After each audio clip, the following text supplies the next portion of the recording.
E é incrível isso que você está falando, porque eu tenho assim 2 grandes salas de Zap Zap, de grandes amigos da infância. A turma que estudou comigo no Dante Alighieri e a turma que depois fez comigo Mackenzie, que é uma escola tradicional, mais pé no chão, no sentido assim de ser não tanto quanto a USP, que era um pensamento mais... Sim.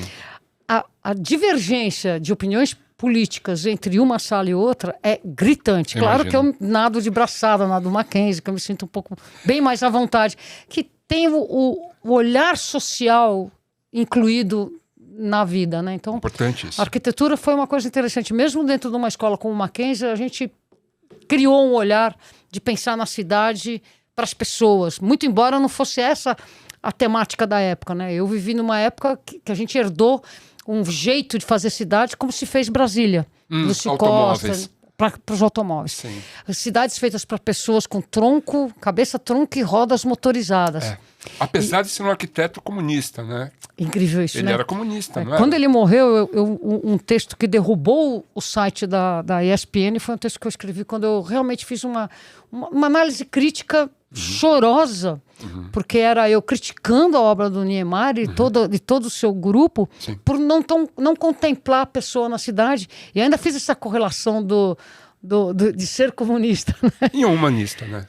Ele era um humanista. Mas hoje eu aprendi a rever tudo isso. É incrível, assim, porque não tem nada a ver com o nosso podcast, mas o Niemeyer, ele viveu o tempo suficiente e teve lucidez suficiente para falar a única palavra: faça-se a adequação nas minhas obras. Se ele tivesse feito isso, cidades como Goiânia teriam uma estruturação cicloviária, mesmo Brasília estaria muito mais conectada para a forma ativa. Você teria as rotas dos pedestres em Brasília cobertas com árvores, sombra, água fresca, né? Sim. Quem vai a pé de bicicleta quer sombra e água fresca. Sofre, e banquinho. né? Lá sofre. Lá é seco. Eu lembro de uma vez eu fui para Brasília fazer um trampo com a MTV e daí eu estava treinando para correr, né? Eu corria, né? Antigamente eu corria. Daí eu descobri que tinha um instrumento que era muito mais prazeroso que a bicicleta. Mas daí eu corria. E daí eu fui treinar em Brasília. Nossa, bicho, muito seco. Além de quente demais. Não tem árvore, né? Assim, é difícil ver é complicado ver um pedestre naquelas avenidas gigantescas, né? Com os automóveis de velocidade.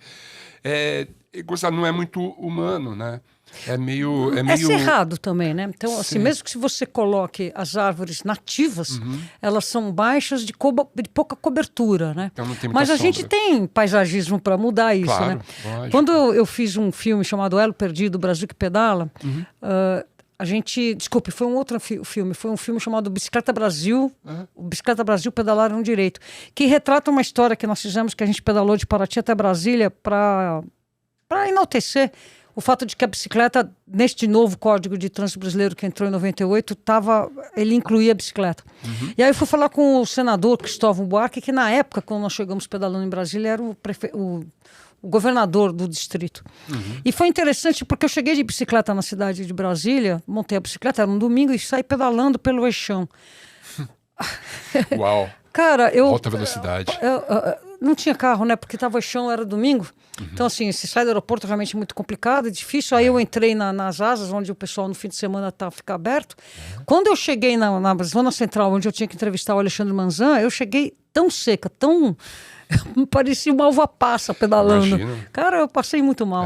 O clima. E assim, com a minha bicicletinha dobrável lá em Brasília, me sentindo realmente um ET. Como é que tá Brasília agora nesse sentido? Tem ciclovias? Tem. Tá mais humanizada? Brasília tem ciclovia, tem um metrô que você pode colocar as bicicletas dentro a qualquer horário. Isso é ótimo. É interessante porque vai para cidades que eles não chamam mais de satélite, cidades blá, blá, blá, que são as antigas cidades satélites. Sim. Então o metrô conecta algumas delas. Mas assim, não existe ainda que Brasília tenha um grupo muito antigo chamado Rodas da Paz, que ele nasce com base no ciclismo de estrada, porque a cidade ela tem muita gente que pedala ciclismo de estrada, muita gente que pedala triatlon, que nada naquela região. Nós tivemos o triatlon muito forte em Brasília, né? Até hoje, grandes atletas moram lá. Foi atropelado um determinado menino, e por conta disso surgiu a ONG Rodas da Paz. E essa ONG ela faz um trabalho muito grande. Agora, a estruturação cicloviária que foi feita pelo colega lá, Antônio Miranda, que é um grande, querido ciclista, querido arquiteto, ele não conseguiu vencer o lobby de garantir a prioridade dos pedestres, dos ciclistas nas grandes rotatórias. Isso aqui. Então você, para atravessar, mesmo que você chegue de bicicleta uma ciclovia, para você atravessar uma rotatória, você perde uma infinidade de tempo, porque a fluidez ela é garantida aos automóveis. Saquei. Pra você ter uma ideia, olha que coisa curiosa. Brasília, no tempo do Cristóvão Buarque, teve o Manzan, foi atropelado, ele foi encontrado assim com a cabeça aberta, etc. E tal. Aí começou a fazer um trabalho muito sério no sentido de humanizar a cidade e de respeito às faixas de pedestre. Então, faixa de pedestre em Brasília teve uma época que ela era muito respeitada. E aí, olha que coisa curiosa. Teve uma época? Teve uma época, sim. Era muito respeitada. E não tinha semáforo. Que é o grande segredo de você não colocar semáforo na faixa de pedestre. Um pezinho, a pessoa para. Para. Algumas cidades, eu conheço umas cidades que funcionam assim. São poucas. Você quer sacanear, para falar bom português, esse direito é botar semáforo. Saquei. Então fica verde pro carro, você toca, nunca fica verde para você. Aí quando você vai tá vermelho para você, você vai ser xingado. Então colocaram semáforo nas faixas de pedestre para garantir a fluidez do automóvel. Que louco, que coisa. Entendi. Eu me lembro do Alexandre Garcia, que ele descrevia Brasília, que até o cachorro ia para a faixa de pedestre. Olha só, pode crer. Eles aprenderam a atravessar na faixa de pedestre. Mas se tem um sinal vermelho, você não passa, né? Por falar nisso, eu queria fazer um parênteses aqui. Porque assim, pensa que é fácil fazer podcast? Não é.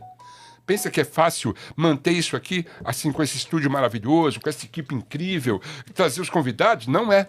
Para isso a gente tem o quê? O Apoia-se. É isso mesmo. O Apoia-se vai trazer você para dentro desse programa, fazer parte do nosso clube. Exatamente, é o clube do podcast do Thunder. É isso mesmo, amiguinhos. Então, assim, vem pra gente. Tem um link aqui, ó.